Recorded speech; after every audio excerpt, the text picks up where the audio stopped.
Okay, so should I get started?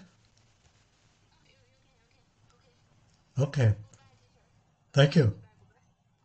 Okay, um, 大家好. Hello, my name is Jeff Paris, and I'm a nurse in the United States in Minneapolis, Minnesota. And this will be this will be a class in an in-depth look at the new and some old NGN item types of the next generation Nclex and some strategies and practice. So I'll try to talk about how we can solve the problems, how they're scored, what the questions look like, all of that today. So the next generation Nclex it's new. It started in April 2023, was the first version for students, for applicants to take. It's revised. The National Council of State Boards of Nursing, NCSBN, changes the test plan every 3 years. So this was probably the more major change, most significant change since Nclex started. So this would be, and so they gave the label of next generation Nclex because it's something new and quite a bit different than previous changes have been 3 years before, 3 years before that. It's all some major changes. The distribution of test items are grouped by the need areas of the National Council of State Board of Nursing identify that are relevant to nursing practice. So the NCSBN says that they have 7 need areas. All the questions on the examination pertain to one of those 7 need areas. And this course will provide information and practice with items from all the need areas, proportionate with the test plan. So the course that we'll be doing after the first couple lessons will be in proportion to where the need areas are covered in Nclex. So we'll spend more time in the need areas that are heavily covered in Nclex, somewhat less time on the need areas that are less covered by Nclex, by next generation Nclex. So here's the need areas, and you can see that there's a range of percentage. Safe and effective care environment is really a major need area, divided into 2. Management of care, and that's going to be 15 to 21% of your test. So that's a significant portion, probably more than a sixth of your test, maybe even up to a fifth of your test. 15 to 21%, the average would be 18%, right in the middle of that. But management of care. And the third lesson will start with, third class will have focus strictly on management of care and questions with management of care and how to solve those questions and the strategy to use with that. Safety and infection control is also a pretty major part. That's the second part of safe and effective care environment. 10 to 16%, on the average 13% of the test will be on safety and infection control questions. Health promotion and maintenance, not quite as much. 6 to 12%, average of 9%. Psychosocial integrity, the same thing, 6 to 12%, average of 9% of the test. And then we break up to physiological integrity, which has 4 different need areas. Basic care and comfort, 6 to 12, average of 9%. Pharmacological and parental therapies, 13 to 19, so average of 15%. So that's another big area, and that's an area that we'll spend a little bit more time on in this class because it's rated, the questions, pretty high number of questions on pharmacological and parental therapies. Reduction in risk potential, 9 to 15%, average of 13% or 12%. Then finally, physiological adaptation, which is another fairly large segment, 11 to 17%. The reason why it's not every test isn't just the exact % is because there needs to be some flexibility with computerized adaptive testing So they can give you a range, but they'll say it's definitely going to be in that range, but they can't tell you exactly the number of questions, percentage, but something in that range. And altogether, the averages should turn up to be 100%. Here is a pie chart with the grouping, and sometimes it helps just to look at this, but you can see management of care is the largest. This one goes clockwise from the largest area to the smallest areas. So management of care, the largest of all, pharmacological therapy, the second, physiological adaptation, not too far behind at 14% average, and reduction in risk potential, still pretty high, 12, safety and infection control, 12, and then there's 9% for basic care and comfort, health promotion and maintenance, and psychosocial integrity. So those are significant parts of the Nclex, next generation Nclex of the NGN, but those last three are weighed somewhat less, only 9%.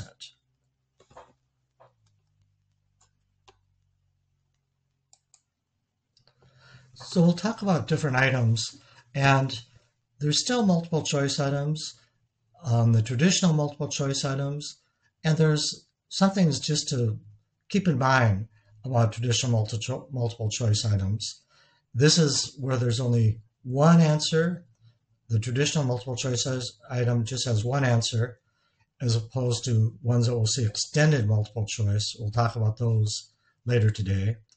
But the type of questions might be more likely to be in a standalone question, not part of a series of questions, not part of a series of related questions, or part of a case study, but standalone questions that they have no relation to the previous question, no relation to the next question. So standalone. And here, for example, of a multiple choice question, if you want to take an American history class. So for example, who was the president of the United States during the Civil War? And hopefully most people in the United States, and probably a lot of international people, know that it was Abraham Lincoln, B. But so this traditional multiple choice, only one answer. It's either right or wrong. You get either no credit or you get 1 point. It's pretty simple. So the president of the United States during the Civil War was Abraham Lincoln. So that's a traditional multiple choice item. But you will still see some of those on next generation Nclex. There's a new items, and that's what we'll focus on, but there's still single choice, standalone, multiple choice items on the next generation Nclex. But that's a much smaller portion than it used to be. And here, let's take a first look at the basic multiple choice item. So let's look at multiple choice items. And the first part we call the stem, as educator we call the stem, or what asks the question, or the first part of a sentence to be completed. And then the choice or distractors follow. Usually is asking for the one best answer. So there might be a couple answers that might be partially right, might sound pretty good, but they're not the best answer. It's not the right answer. So here, the nurse knows that wheezes are caused by, the nurse knows that wheezes are caused by, stop. So basically, that stop, I put that stop sign there because we don't want people, when you're taking a test, to look at the distractors first. First, just look at the question, look at the stem, and think about, before you look at the distractors at all, think, what would be the answer? If I could put my own answer in there, what would be my answer? If I had to write my answer, what would I write as my answer? So don't even look at A, B, C, and D, or the choices, because those are what we call distractors. And at first, when you solve a question, single multiple choice question, think of what the best answer is and what you would write if you had to write the answer. So focus on the question. What do you think is the correct answer? Avoid looking at the choices first. You could cover them up with a sheet of paper on the computer screen, so you don't even look at the choices yet. And there's a reason why nurse educators call the wrong answer choices the distractors. So if we have a multiple choice item with four possible answers, 3 of the 4 would be what we call distractors, because they're trying to make you think, trying to get you to choose something, even though it's not the right answer. But it might look, if you're impulsive, you might think, oh, that looks good, I'll go for that. And you might not do the whole process. But again, focus on the question first. What do you think is the correct answer before you look at the choices?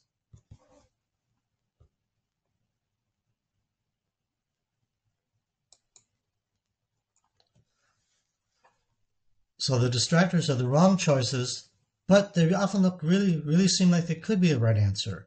If you don't know the content, it might think, a test taker might think, oh, that looks good, I'm going to choose that.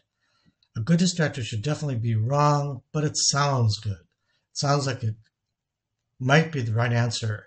And if you don't know the content, if you're not prepared, you might choose one of the 3 distractors or 4 distractors, however. So poor distractors obviously wrong and can quickly be ruled out. So if a test is written poorly, if I did a poor job of writing a test for my students, they could look at one of the choices and that's wrong, forget it, that it's so obviously wrong. That'd be a poor distractor and a poor job of writing a test. So good distractors should definitely be wrong, but it sounds good, it looks good, and people might choose it if they don't know the content. Second step, look now. Now you can look at all the choices. After you consider what should be the right answer, look at all the choices. And even if you looked at even if you think you've got the right answer, you see the right answer there, the choices, make sure you look at all of them. Because maybe there's something pretty subtle, a little different with what you think is the right answer that makes it the wrong answer. So make sure you look at all the choices, even if you're, don't go through it too fast. Take the time that you have, and make sure you look at all the answers. Eliminate those that you're certain that are wrong. So some you can look at, and they're definitely wrong. You can eliminate that. Focus on the choices that are closest to what you think should be the answer.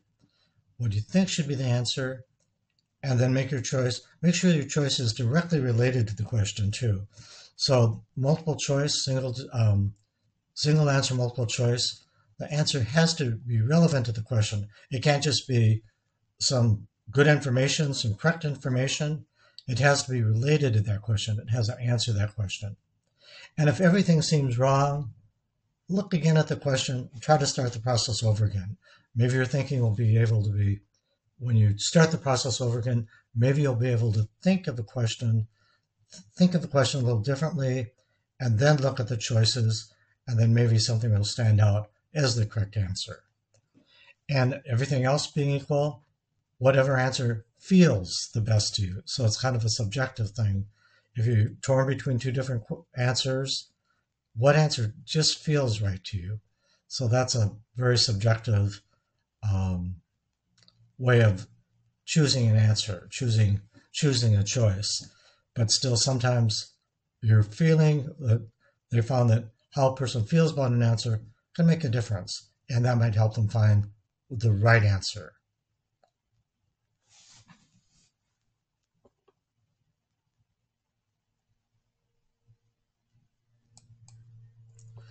In Nclex, the previous version and the current version, NGN, you can't skip a question. So many times when I was taking a test, multiple choice test with 100 questions or something, I'd find a question that I just couldn't answer, I wasn't sure of, I didn't want to put down an answer, but I'd leave it unanswered, and then I'd come back to it later. But with Nclex, you have to give an answer to the current question before the computer provides you with the next question. So with RN Nclex, even the earlier versions, you have to give an answer. You have to press that it's your answer. You have to you have to enter your answer. But once you do that, you can't go back. So you can't skip a question. You can't go back. And if you have no idea, put an answer, put what answer might sound the best to you, and you'll have to do that to advance. But usually you can have a pretty good idea what answer you want to put and choose that, and then you can proceed with the test. Otherwise, you won't be able to move to the next question unless you provide an answer. And again, there's no going back. You can't change an answer once you enter that answer.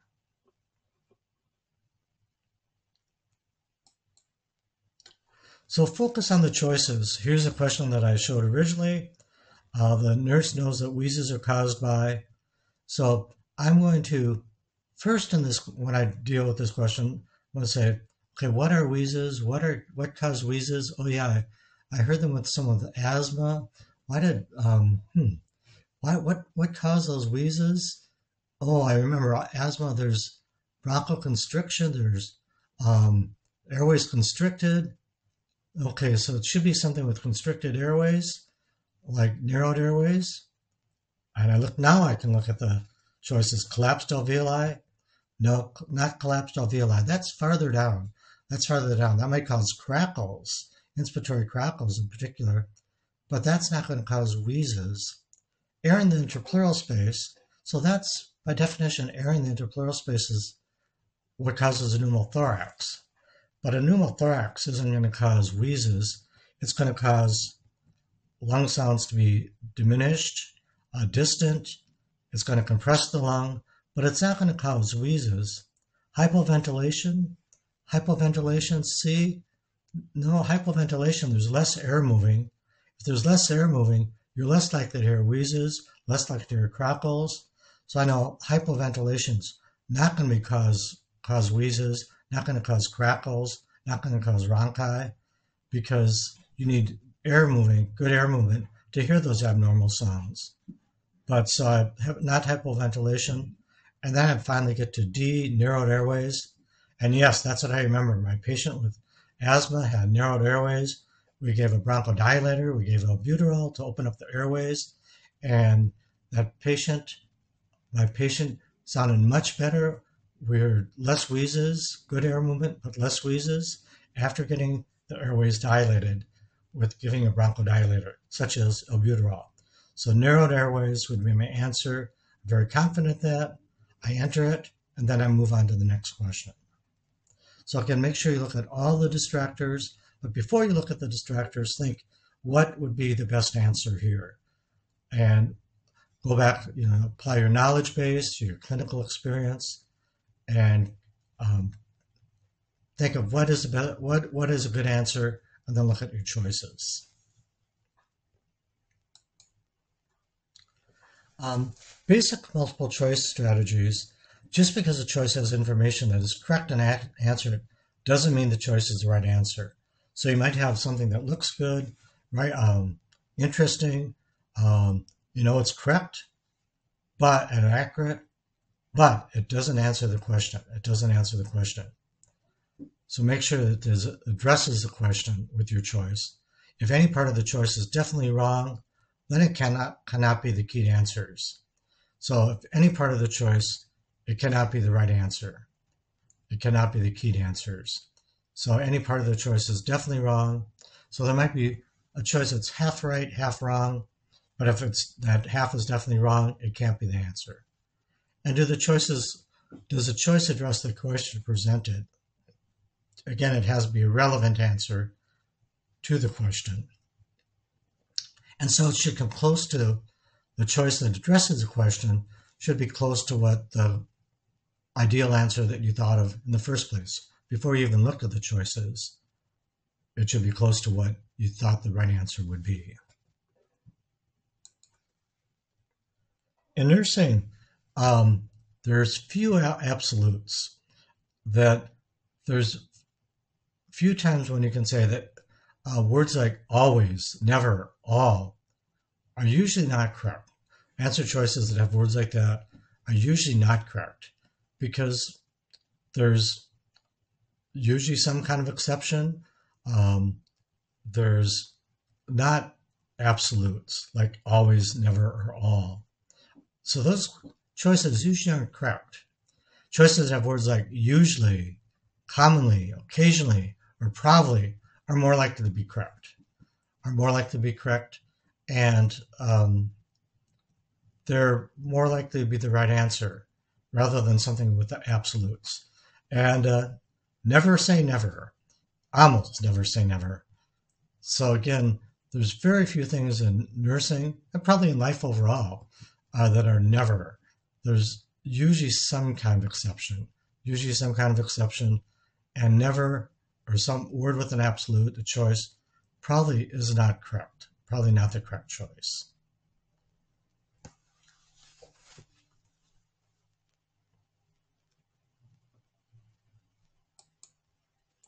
Poorly written multiple choice questions. It's kind of funny, but I was team teaching, and my teaching colleague gave the test that we were going to give to students to her roommate. And she got 80% or even a little better than 80% correct on a nursing test. But the problem is that she was not a nurse. She really knew nothing about healthcare, almost nothing about healthcare. She was not a nurse. She wasn't a hospital employee. But the questions were poorly written multiple choice questions, and the right answer, wrong answers were kind of obvious. So she could get 80% correct on a multiple choice question, and say 4 choices, you should get about 1 in 4 right if it's purely guessing. But somehow she managed to get 80%. Instead of 25%, she managed to get 80% correct on the nursing test. And so we knew then that this test is poorly written. This test is poorly written. People with no knowledge of the content could still do very well on this test because the questions were so obviously right, obviously wrong, and we needed to work on that test. We couldn't use that same test. We had to have a totally different test with much better written items, because we didn't want people to be able to get a passing score on a test if they knew nothing about the content that we were teaching. And so we sometimes call that test wiseness. Test wiseness, that a person that is expert in multiple choice, taking a multiple choice test, can look at the flaws in the questions, look at the mistakes, see the obviously right, obviously wrong, and get the right answer more often than not, even though they know nothing about what we're supposedly testing. So we don't want to test a person's test-taking ability. We want to test their knowledge of the content and their ability to apply, judge, analyze the content. So poorly written multiple choice questions. Here's some of the characteristics of those would be the longest answer is always the correct answer. So the longest answer is predictably the correct answer. When I wrote test questions, if I had a long answer choice, as a correct answer, I always had another choice, a distractor, as a long answer. The grammar doesn't match, so this is very sloppy here. So here's a question. It's a sentence to complete, and the start of the sentence is the nurse must, A, B, C, or D. Nurse must understanding the physiology. That doesn't sound right. That's poor English, and it doesn't fit. The nurse must understanding the physiology. The grammar doesn't match. Obviously, that's a wrong answer, or definitely a bad question, poor question. So the grammar doesn't match, poorly written question, and also the choices contain opposites. So if you see opposites, one of the two will usually be correct, so you can ignore all the other choices. One of the two will be correct, but you can ignore the other choices. So really it comes down to 2. If there's opposites, it comes down to 2 choices of all the choices listed, and one of the two opposites will usually be the correct choice. You'll see that we'll talk about the extended multiple choice questions where there's many options. And in that case, you might see opposites, but there's other choices that you have that could also be correct as well.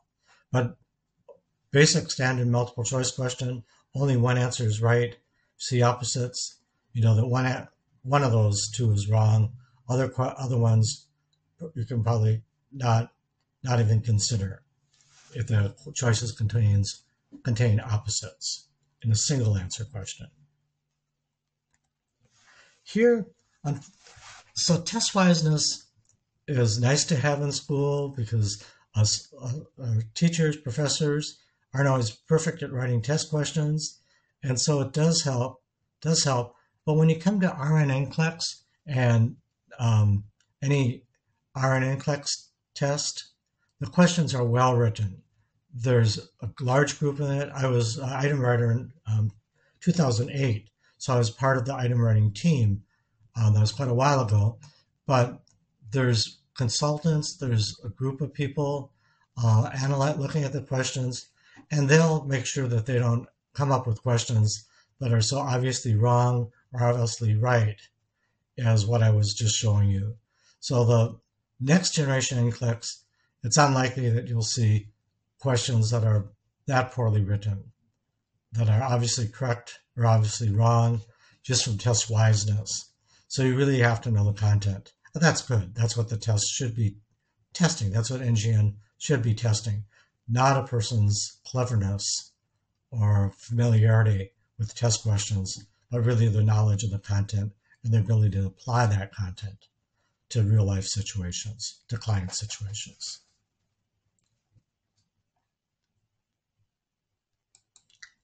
So new items with the NGN, new item types with the NGN. The National Council Board, State Board of Nursing wants to make sure that the NCLEX tests today's thinking skills that a nurse needs in today's practice, what a nurse needs to practice in the healthcare environment of 2024, and the judgments that a nurse needs to make, the priorities, all that. The council wants to make sure that the test looks best at that.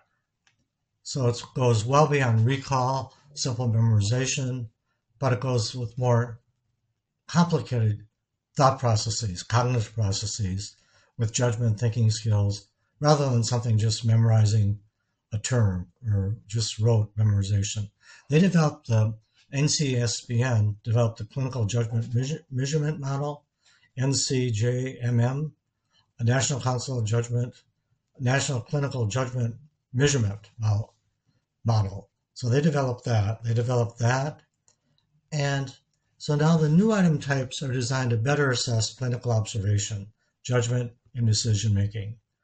The National Council thought that the current item types, previous item types that were used on NCLEX were too constricting, didn't allow a good chance to really look at clinical judgment and to carry a situation through. That's one of the reasons for case studies. And I'll talk about case studies on NGN in the next lesson. But they want something to better assess those skills that a nurse needs to practice safely in 2024 and beyond. So new item types, in some ways the knowledge that a person needs for NCLEX, previous NCLEX, current NCLEX, hasn't changed that much. But it's going to help you a lot if you're familiar and comfortable with these new item types. So you'll be able to look at the item type and know what it wants, know what you need for the answer, and you're comfortable with it, and it doesn't puzzle you or confuse you when you see it. So it definitely, even though the overall knowledge base is not radically different, the item types are quite different. So make sure you get familiar with that. And that's one of the reasons for this class today. So here we have enhanced multiple response. And this is just a variant of the single answer multiple choice question. So we spent quite a bit of time talking about single answer multiple choice question, one answer, one correct answer, maybe 3, 4 distractors, wrong answers. But now there's multiple response, meaning you have many choices, and of those choices, at least one is going to be correct. They could all be correct. Usually it's going to be more than one. And potentially it could be even all the choices can be correct. But there'll be at least one correct answer, but usually more, and all the choices could be correct. And this is scored a different scoring method. Before multiple choice and before the multiple choice, select all that apply. If you had one of the choices wrong, either missed it or chose it as a choice that wasn't the right answer, you got no credit.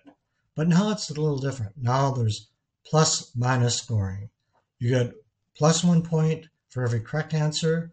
You get minus 1 point for every wrong answer, or answer that you didn't choose that you should have chosen. So plus minus scoring, scored with plus minus scoring. But it's by choice by choice by choice, extended multiple response.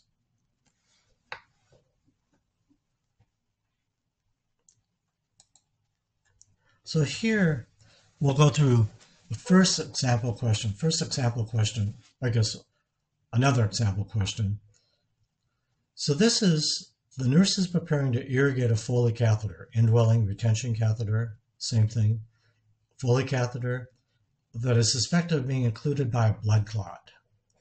Which of the following supplies will be needed? Check all that apply.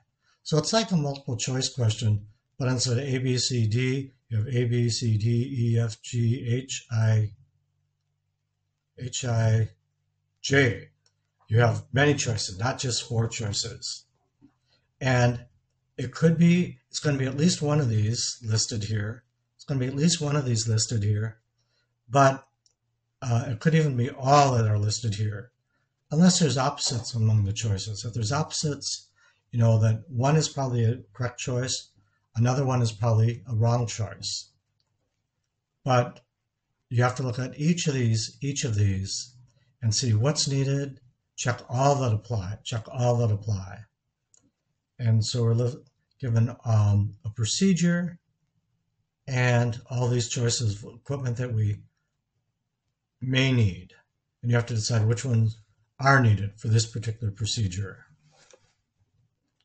So gloves, sterile normal saline solution, 0.9% sodium chloride, 4 sterile gauze 4x4s, inch dressing, sterile water, 10 ml syringe, 30 to 60 milliliter catheter tip syringe, disinfectant pads, sterile basin, clean basin, 0.25% acetic acid, and water-soluble lubricant.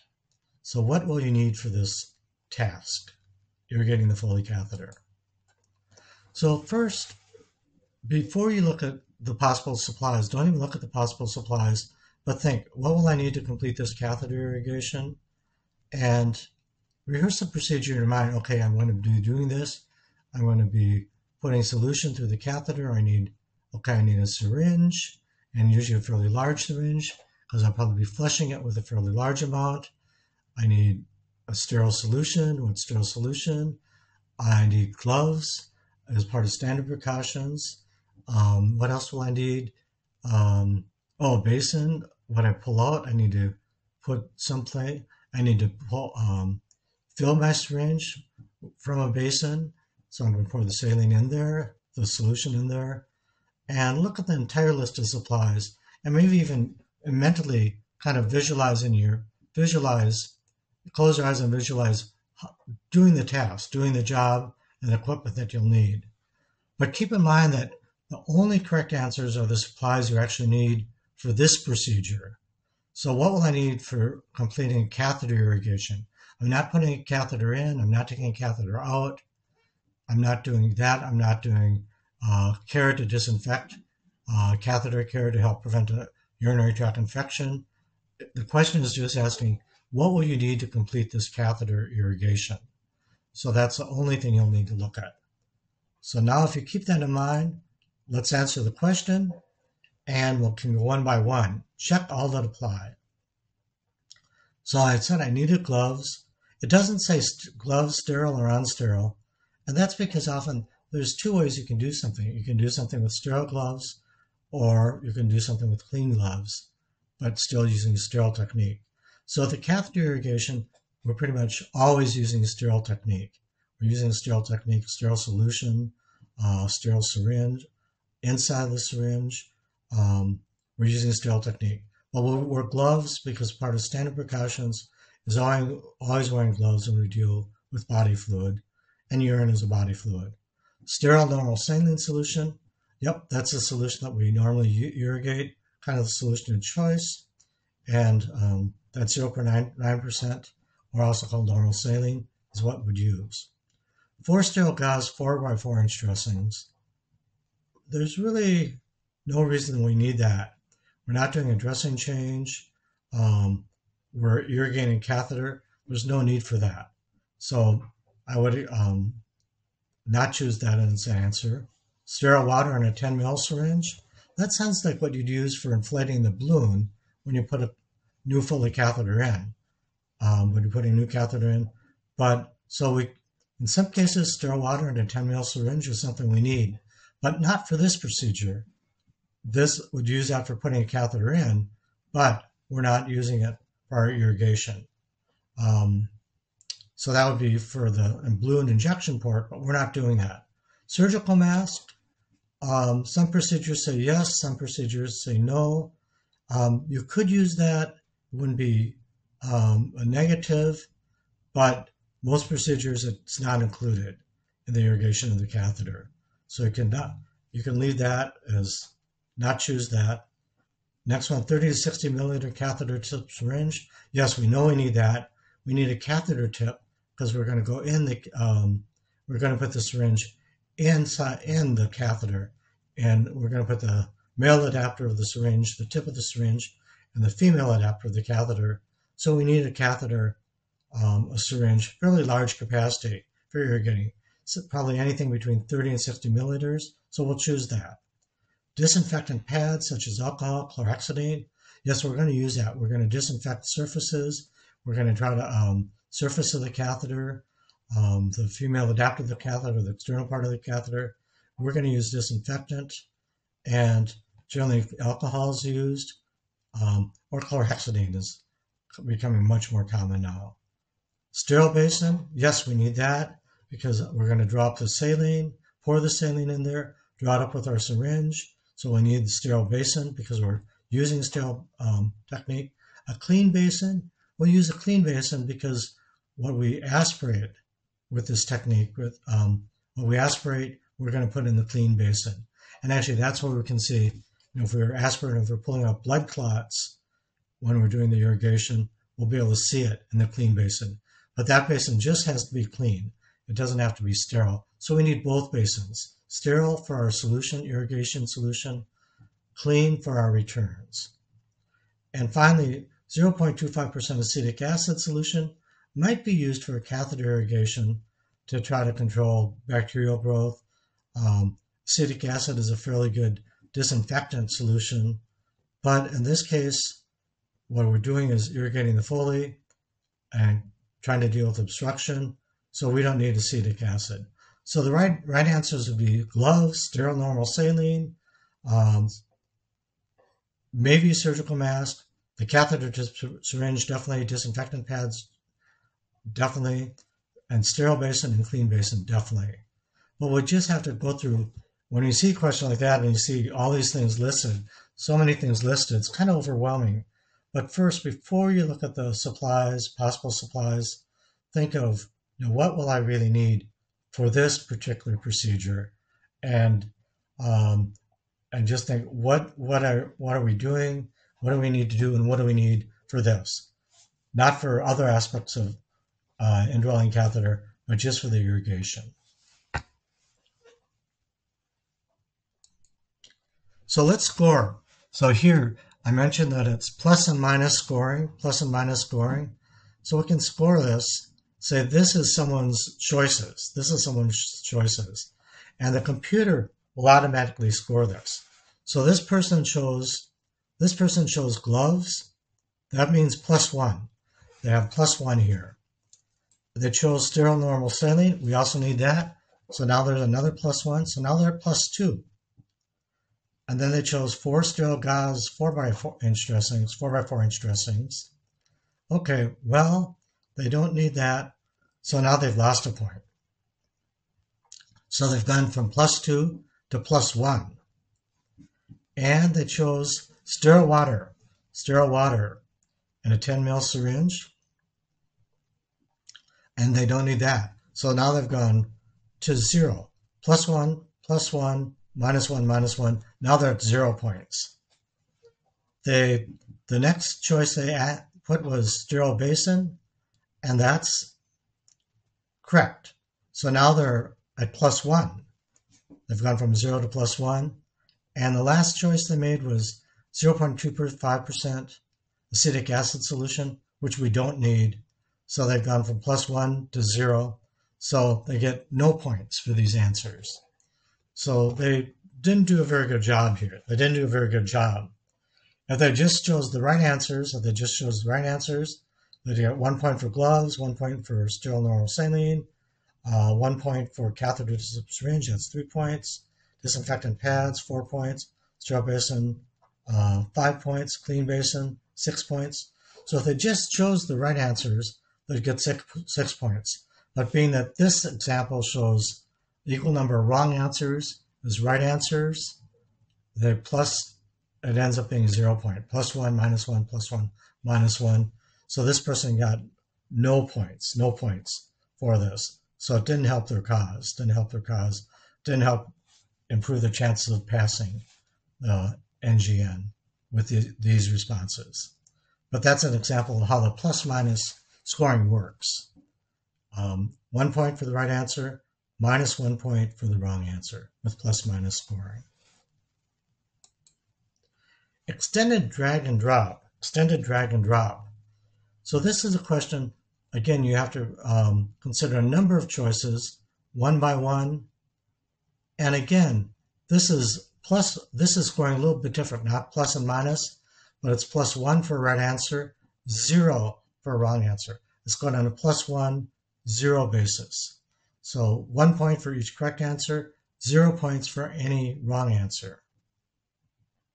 So probably the nice thing about this is you can't get a negative number. If you have all wrong answers, you'll have all zeros, but it still won't be a negative answer, but it's still not a good performance. So first, again, like with any of these questions, consider only the question, and before looking at the choices, determine what are possible correct answers.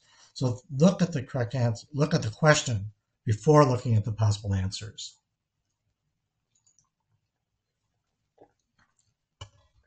And the drag and drop is what you can do with your mouse. You'll drag the answer and drop it. So drag and drop. So here, an example, extended drag and drop. So these have many things listed here. A client's beginning treatment to control hypertension. Which of the risk factors listed below are modifiable? Drag and drop the risk factors that are modifiable into the column on the right. So on the left-hand column, you have risk factors. The right hand is answering the questions. Which of those are modifiable? Which of those are modifiable? And you drag and drop those, the ones that are modifiable, in the box. So from left side to right side. So drag and drop.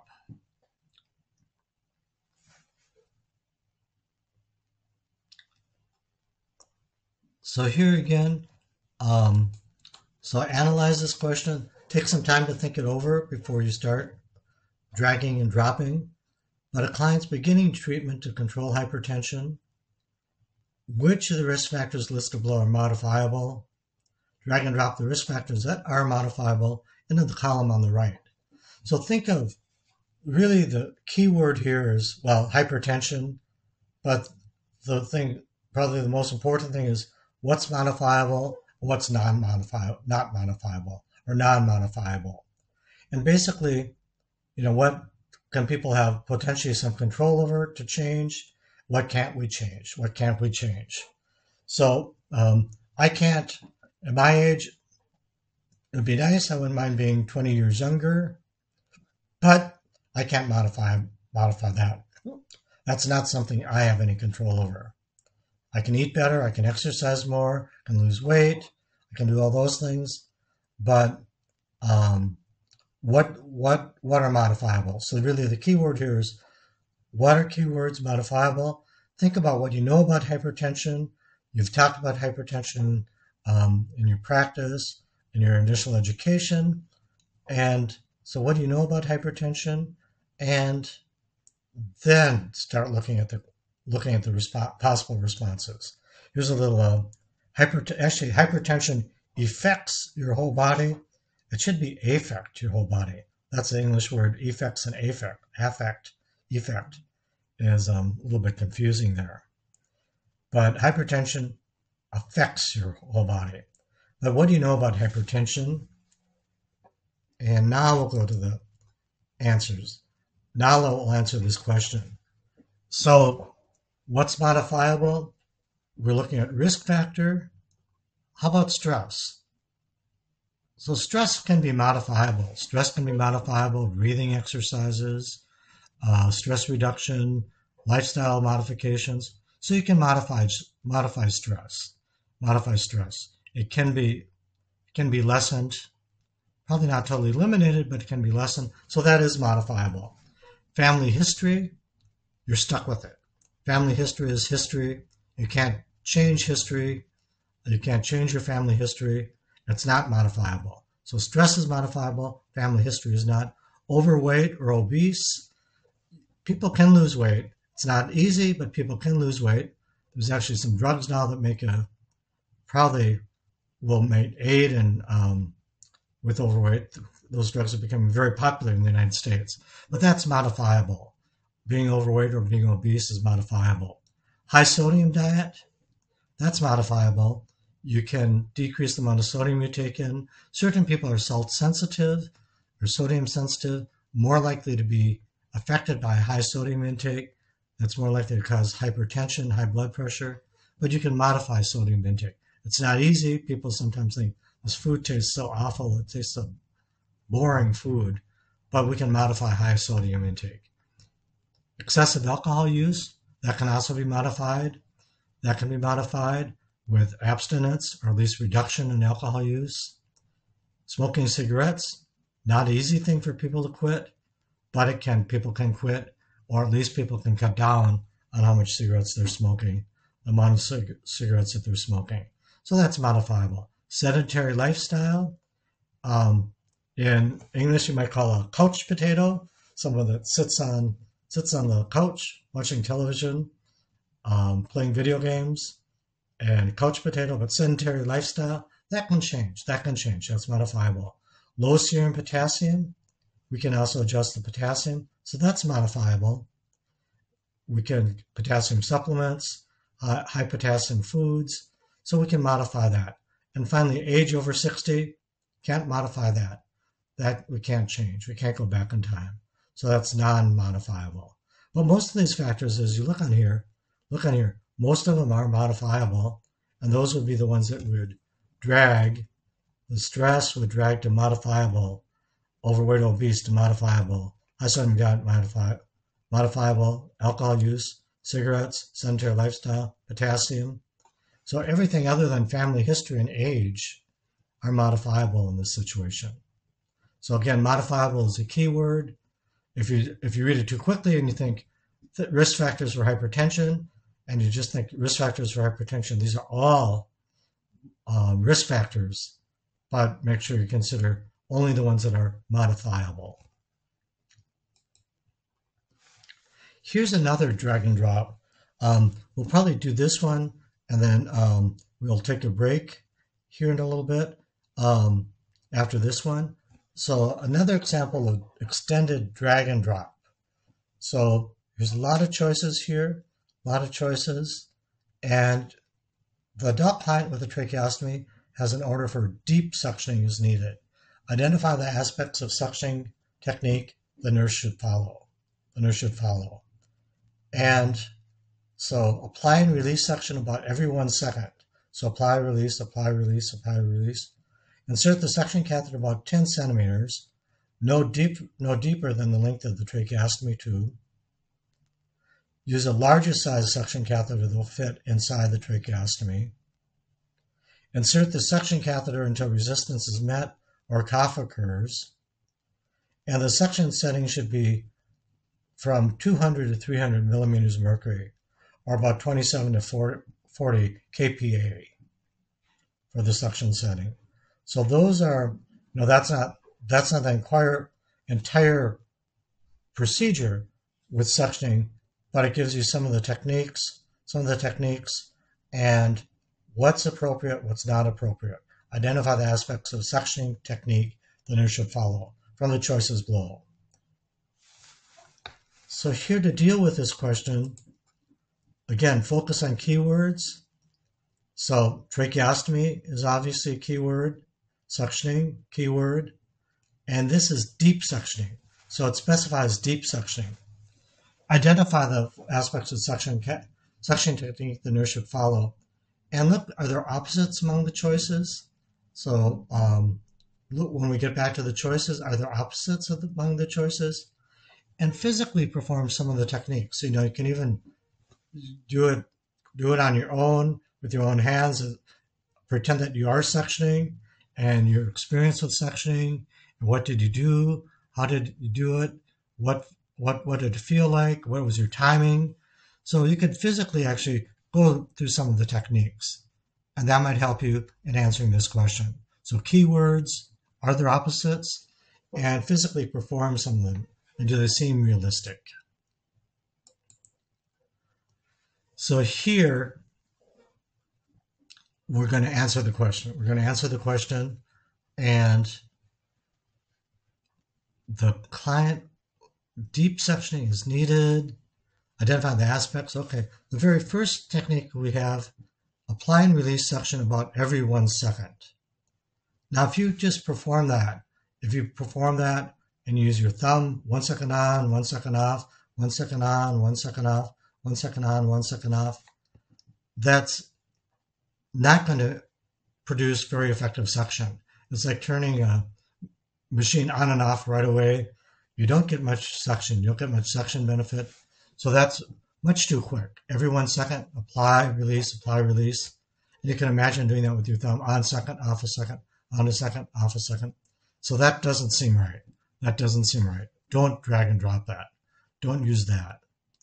Insert the suction catheter about 10 centimeters, no deeper than the length of the tracheostomy tube. So think of that. And actually, now looking at other answers, there's another answer. Insert the suction catheter until the resistance is met or a cough occurs. So that's pretty much opposites there. So this technique has two things that are pretty much opposite, which tells you that one is probably right and one is most likely wrong. One is most likely right, one is most likely wrong. And so I know that, which should I choose? Suction catheter about 10 centimeters, no deeper than the length of this tracheostomy tube. But wait, it said deep suction. So that would be shallow suctioning. I don't want to choose that. So I've ruled out the first choice, apply and release, ruled out the second choice. And now I look at the third choice, use a larger size suction catheter that will fit inside the tracheostomy. And if you remember from what you know about tracheostomy suctioning, you don't want to use a suction catheter that's going to totally block the tracheostomy tube. A suction catheter that totally blocks the tracheostomy tube would result in a totally occluded or blocked airway, totally occluded airway. You don't want to totally block it. You want a suction catheter, you want to use a suction catheter that's doesn't totally block the tracheostomy airway, but it's large enough to be able to suction out mucus, maybe small mucus plugs. It's large enough to do that, but you don't want something so large that's going to totally block the tracheostomy tube while you're suctioning. So that's another, I'm going to rule out that answer. So I don't want the largest size that will fit. I want the smallest size that's large enough to suction, to be able to suction effectively. But that's going to leave some space in the tracheostomy. It's not going to totally block the tracheostomy tube. Okay.